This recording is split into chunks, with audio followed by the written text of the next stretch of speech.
Hello, welcome dear friends. आप सभी का इस नए वीडियो में स्वागत है। जैसा कि आप जानते हैं हम री ऑप्टिक्स पढ़ रहे हैं, उसी को ऑप्टिक्स को आगे बढ़ाते हुए जो आज हम पढ़ेंगे that is dispersion of light. Dispersion of light क्या होता है? ठीक, कल मैंने आपको प्रिज्म के बारे में बताया था, प्रिज्म फॉर्मूला पढ़ा था। आज जो हम पढ़ेंगे that is dispersion of light. एक चीज़ मैं पहले ही बता देता हूँ आपको, आपने जो कुछ छोटी चीज़ें आज मैं बताने वाला हूँ वो सारी की सारी उनमें से जो मतलब आज आप वीडियो देख रहे हो, ये सोच लीजिए कि बोर्ड के एग्जाम में एक क्वेश्चन इसमें से 101% आएगा। क्लियर है? तो इसे ध्यान से सुने, जो क्वेश्चंस मैं एक्सप्लेन करूँगा उन्हें ध्यान से सुने, बार बार सुने और समझें। ठीक है, क्वेश्चन 101% आएगा। क्लियर है? तो स्टार्ट करते हैं। Dispersion of light. Dispersion of light क्या होता है? कल ही मैंने आपको बताया था कि जब हम प्रिज्म में से लाइट क्रॉस करते हैं तो लाइट क्या होती है, ऑलमोस्ट वाइट में दिखती है, हमको वाइट कलर की दिखती है। जैसे ही वो लाइट उस प्रिज्म में से क्रॉस करती है, प्रिज्म में हमने एंटर करवा दी, फिर वहाँ से निकल गई, जब वो निकलेगी मर्ज वहाँ से प्रिज्म में से होगी, तो उस केस में हमको बहुत सारे कलर्स दिख जाते हैं। ठीक है, उसको हम डिस्पर्शन ऑफ लाइट बोलते हैं। वो आप बोल सकते हैं it is a splitting of white light into its constituent colours is called dispersion. क्या होगा डिस्पर्शन? एक वाइट लाइट का अपने कलर्स में, अपने कंस्टिट्यूएंट्स कलर में स्प्लिट करना। ठीक है, उसे बोलते हैं हम डिस्पर्शन ऑफ लाइट। ठीक है, क्लियर है? Splitting of white light into its constituent colour is called dispersion of light. ठीक है, तो कलर क्या बनते हैं? विबग्योर। ठीक है, ये याद रखना क्या होता है? Violet, indigo, blue, green, yellow, orange और रेड। ठीक है, इस तरह से हमने किया था, याद होगा। ठीक है, यहाँ से इंसिडेंट किया, इधर इस तरह से चला गया, ये एंगल ऑफ डेविएशन था। तो इस तरह से ये डिफरेंट कलर्स होते गए। ये जो कलर ऊपर का रहता है ये रेड, और लास्ट वाला क्या होता है? Violet colour. जो एंगल ऑफ डेविएशन होता है वो सबसे कम किसका हुआ? रेड का, और सबसे ज्यादा किसका हुआ? वॉयलेट का। क्लियर? रेड की वेवलेंथ सबसे ज्यादा, वॉयलेट की वेवलेंथ सबसे कम। इसका एंगल ऑफ डेविएशन सबसे कम और इसका एंगल ऑफ डेविएशन सबसे ज्यादा। क्लियर है? फिर उसके बाद एक और चीज़, आपका एक और चीज़ फॉर्मूला है। इसके अनुसार क्या होता है कि अगर आप कोई रिफ्रैक्टिव इंडेक्स किसी का निकालते हो, that is equal to A plus B upon lambda square plus, ठीक है, इस तरह से एक सीरीज है। तो मतलब क्या है कि कॉचीज फॉर्मूले से ये क्लियर है कि रिफ्रैक्टिव इंडेक्स इज ऑलवेज ठीक inversely proportional to the square of its wavelength. तो मतलब रिफ्रैक्टिव इंडेक्स, ठीक है, कम होगा अगर वेवलेंथ क्या हुई? ज्यादा। जिसकी वेवलेंथ सबसे ज्यादा है उसका रिफ्रैक्टिव इंडेक्स सबसे कम, और जिसका वेवलेंथ सबसे कम उसका रिफ्रैक्टिव इंडेक्स सबसे ज्यादा। ये याद रखना, शायद लास्ट टू लास्ट ईयर ये नीट में भी इस तरह का क्वेश्चन पूछा गया था।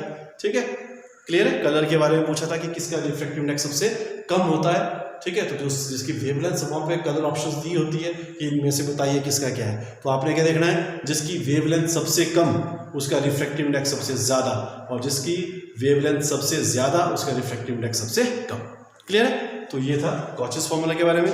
इसके बाद हम बात करेंगे एंगुलर डिस्पर्शन के बारे में। ठीक है, एंगुलर डिस्पर्शन क्या हुआ? हमको पता है सबका अपने अपने कंस्टिट्यूएंट कलर में स्प्लिट कर जाता है। एक और बात बताता हूँ मैं आपको, ये जो अपने कंस्टिट्यूएंट कलर में स्प्लिट क्यों करते हैं, डिस्पर्शन ऑफ लाइट क्यों होता है? ठीक है, what is the cause of this dispersion of light?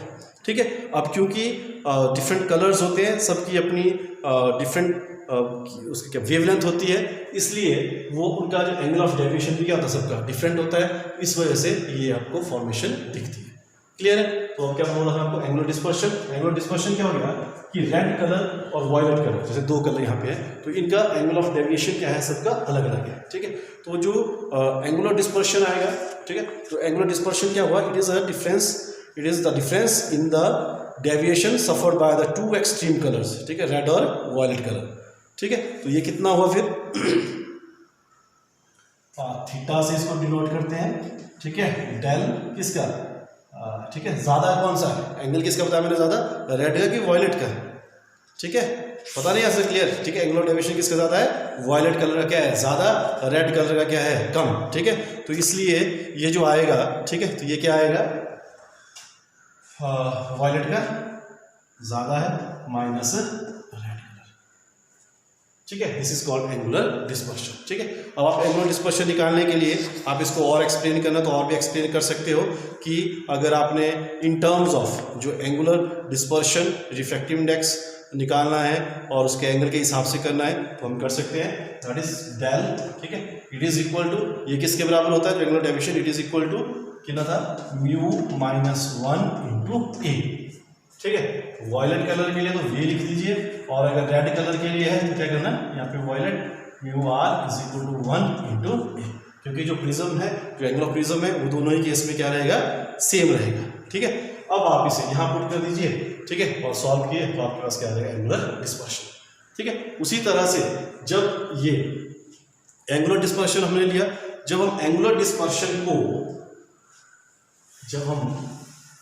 Dispersion को डिवाइड करते हैं, ठीक है, दैट इज थीटा, जो एंगुलर डिस्पर्शन है violet minus red upon del, इसे क्या बोलते हैं हम, डिस्पर्सिव पावर। ठीक है, डेल क्या हुआ, it is a mean deviation produced by the prism. ये वॉयलेट की थी, ये रेड की थी, ये क्या था, mean deviation produced by the prism. Clear है, तो ये था। इसके बाद हम बात करते हैं कि जो डिस्पर्शन ऑफ लाइट होता है, ठीक है, डिस्पर्शन ऑफ लाइट हमने पढ़ा, अभी सारा कुछ पढ़ा, उसकी वजह से जो आगे आते हैं कुछ क्वेश्चन हैं जो इंपॉर्टेंट होते हैं। तो सबसे जो इंपॉर्टेंट क्वेश्चन इसका ये रहता था, ठीक है, कि जो रेनबो बनते हैं, रेनबो किस तरह से बनते हैं। ठीक है, तो रेनबो क्या होता है कि कई बार हम देखते हैं कि दो तरह की हमको रेनबो दिखते हैं। ठीक है, एक को हम प्राइमरी रेनबो बोलते हैं, एक को सेकेंडरी बोलते हैं। ठीक है, अब प्राइमरी और सेकेंडरी में क्या फ़र्क है, देखिए पहले जब आप देखिए रेनबो कैसे बनते हैं, जब लाइट हमारे पीछे हो, बिहाइंड हो, और सब कुछ मैंने कहा सेटल डाउन हो गया, बारिश हो गई, सारे जो डस्ट सस्पेंडिंग डस्ट पार्टिकल्स वगैरह तो सारे सेटल डाउन हो गए, फिर सन में निकलता है और उसके बाद आपके ड्रॉपिंग ड्रिजलिंग होती है, तो जो ड्रॉप होती है that drop will act as a prism.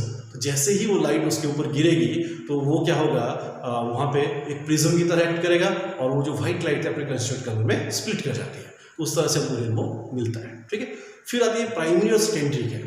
ठीक है, तो एक प्राइमरी होता है, सेकेंडरी होता है। तो क्या हुआ कि इस तरह से जो हमको लाइट दिखेगी, हमारे तक लाइट आई, ठीक है, वो हमको दिखेगी, तो वो किसके ऊपर डिपेंड करेगी, उसके डिस्पर्शन के ऊपर, उसके रिफ्लेक्शन के ऊपर और टोटल इंटरनल रिफ्लेक्शन के ऊपर। वहाँ पे कितना डिस्पर्शन हुआ, कितना रिफ्लेक्शन हुआ, टोटल इंटरनल रिफ्लेक्शन कितना हुआ, उसके हिसाब से प्राइमरी सेकेंडरी वही बनते हैं। ठीक है, अब इनमें जो आउटर का जो प्राइमरी है, प्राइमरी रेनबो में जो आउटर कलर है वो रेड होता है और इनर क्या होता है, वॉयलेट होता है। ठीक है, फिर जो सेकेंडरी होता है उसमें उल्टा हो जाता है, वॉयलेट की जगह रेड हो गया और रेड की जगह वॉयलेट हो गया। ठीक है, और इसमें साथ में फ़र्क क्या आता है इसमें कि कौन सा हुआ, किस तरह से हुआ। एक छोटा सा इसका अपनी एक चीज़ याद रख लेना कि जो हमारे पास ये चीज़ें जो आई, जो प्राइमरी होता है उसमें जो प्राइमरी रेनबो बनेगा, कब बनेगा, ड्यू टू 2 रिफ्लेक्शन और 1 टोटल इंटरनल रिफ्लेक्शन और डिस्पर्शन ऑफ द लाइट। ठीक है, ये चीज़ें होती है जो बाय द ड्रॉपलेट्स। आई बात समझे, आउटर एज प्राइमरी का कैसे हुआ, रेड, और इनर एज क्या हुआ, वॉयलेट। फिर जो सेकेंडरी होता है उसमें क्या होती है, 2 रिफ्लेक्शन हुई। ठीक है, समझो, 2 रिफ्लेक्शन हुई, 2 रिफ्लेक्शन, 2 ही इंटरनल रिफ्लेक्शंस, और उसके बाद डिस्पर्शन ऑफ लाइट हुई, और उसके, ठीक है, और उसमें फिर जो कलर है जो आउटर था वो क्या वॉयलेट हो गया और इनर क्या हो गया, रेड हो गया। तो क्या बन गया उसका, सेकेंडरी रेनबो। क्लियर है। इसके बाद बात आती है कि स्कैटरिंग ऑफ लाइट करके आता है। ठीक है, रेलिक स्कैटरिंग एक्सपेरिमेंट होता है, उसके अनुसार क्या होता है कि जो स्कैटरिंग होती है, scattering it is inversely proportional to the fourth power its wavelength. ठीक है, इसके ऊपर बहुत सारे क्वेश्चन हैं। सबसे इंपॉर्टेंट क्वेश्चन ये कि why the sky appears blue. ठीक है, आसमान का रंग नीला क्यों होता है, या हमें नीला क्यों दिखता है। अब वेवलेंथ के हिसाब से डिफरेंट कलर्स होते हैं। ठीक है, वो जब एटमॉस्फेयर से होके आ रहे होते हैं तो डिफरेंट उसकी रिफ्लेक्शंस रहती है ना, तो सब कलर क्या करेगा, स्कैटर्ड करेंगे, और जो स्कैटर्ड जो करेगा वो अपनी वेवलेंथ के हिसाब से स्कैटर करेगा। ठीक है, जिसकी वेवलेंथ ज़्यादा वो कम स्कैटर हुआ, जिसकी वेवलेंथ कम वो ज़्यादा स्कैटर हुआ। अब हमें कौन चीज़ दिखती है कि हमारे तक आते आते कौन सा कलर, किसकी वेवलेंथ इतनी थी कि हमारे तक पहुँचते पहुँचते वो कलर हमको दिखे, जो हमारे तक पहुँचा वो स्कैटरिंग सभी कलर की होगी, ऑर्डर में होगी अकॉर्डिंग टू देयर वेवलेंथ। ठीक है, अब डे टाइम में क्या होता है कि सन का डिस्टेंस और अर्थ का कम होता है, नज़दीक होता है, उसकी वजह से जो कलर हमारे तक पहुंचता है वो कौन सा होता है, ब्लू कलर का। तो उसमें जो मोस्ट स्कैटर्ड कलर होगा that is blue colour. Red colour सबसे ज़्यादा वेवलेंथ का होगा, लेकिन रेड कलर क्या होता है, ज़्यादा होता है, उससे पहले जो हम तक कलर पहुंचता है दैट इज ब्लू कलर, और इस वजह से स्काई का कलर कैसे दिखता है, ब्लू दिखता है। अब eight the time of sunset और सनराइज में भी क्या हुआ कि सनसेट और सनराइज के टाइम आपको कैसा दिखता है, रेडिश कलर का स्काई दिखता है। रेडिश क्यों दिखता है, क्योंकि हमको at the time of sunset और सनराइज, ठीक है, light has to travel a longer distance, उसको बहुत डिस्टेंस कवर करके आना पड़ता है। तो सारे कलर्स प्रायोरिटी वाइज अपने वेवलेंथ के अकॉर्डिंगली स्कैटर होते जाते हैं, और लास्ट में जाके जो कलर रहता है, क्योंकि डिस्टेंस ज़्यादा है, तो वो कौन सा कलर होता है, रेड कलर। तो उसमें जो मोस्ट जो स्कैटर्ड कलर था, ठीक है, जो विजिबल जो वेवलेंथ के हिसाब से हमारे तक पहुंचा, वो कौन सा था, रेड, इसलिए हमें वो रेड कलर दिखता है। क्लियर है। फिर बोलते हैं जी क्लाउड्स हैं, क्लाउड्स तो वाइट ही दिखते हैं, क्यों दिखते हैं। अब क्लाउड्स में क्या होता है कि डस्ट पार्टिकल्स होते हैं और वाटर ड्रॉप्स होती है, उनका साइज ज़्यादा होता है एज कम्पेयर टू द जो लाइट इंसिडेंट कर रही होती है, ठीक है, उसके वेवलेंथ से। क्लियर है। तो उस केस में, जो माइक्रो केस में, इस बड़े केस में, ये जो रेयरिंग स्कैटरिंग एक्सपेरिमेंट है, ये जो लॉ है इसका, ये फॉलो नहीं होता है। सारे के सारे कलर इक्वली स्कैटर कर जाते हैं, और उस वजह से कैसे दिखते हैं, वाइट ही दिखते हैं। क्लियर है। तो this is all about dispersion of light. Dispersion of light Cauchy's law करवाया था मैंने आपको, और उसके बाद डिस्पर्सिव एंगल क्या हुआ, एंगुलर डिस्पर्शन क्या हुआ, डिस्पर्सिव पावर क्या हुआ, ये किया। साथ में जो छोटे छोटे क्वेश्चन मैंने बताया, why the sky appears blue, why the clouds are white in colours, ठीक है, what are the primary rainbows, secondary rainbows, और उसके बाद जो most important, at the time of sunset और sunrise, at the time of sunset और sunrise sky appears reddish why. Clear है। ये मोस्ट इंपॉर्टेंट पार्ट्स मैंने आपको बताया इस चैप्टर का, तो ये पेपर में पूछे जाते हैं, इसलिए इसके ध्यान से पढ़ें। 2 बार सुनोगे तो कंफर्म होगा, 3 बार सुनोगे तो परफेक्ट होगा, अगर 4 बार सुन लिया तो आप इस टॉपिक को अच्छे और परफेक्टली आप कर सकते हो। सो आज के लिए इतना ही काफ़ी है। Thank you very much, have a great time.